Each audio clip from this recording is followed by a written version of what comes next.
Aš nenoriu valgyti. Suvalgyk man visą košę iki dugno. Bet mamukai, nu aš nenoriu košės valgyti. Niekas tavęs neklausė, aš maisto nemėtysiu. Prašau suvalgyti viską iki dugno man. Košės nevalgo. Nenoriu. Tu tėvai gali ką nors vyriškai pasakyti, žmog. Aš nežinau, sėdi ir tyli. Nu, klausyk. Daugiausiai. Supratai? Supratau.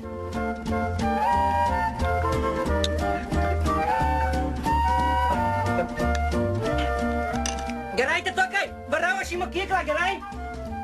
Nu, tėvai, tai ką tu čia jam pasakei? Nieko, pasakiau, kad jeigu nevalgys košės, Nu, tai kelnėse pimpaliukas kaip buvo mažas, toks ir liks, neužaugs. ale matai, koks protingas, matai, patarėjus, ne?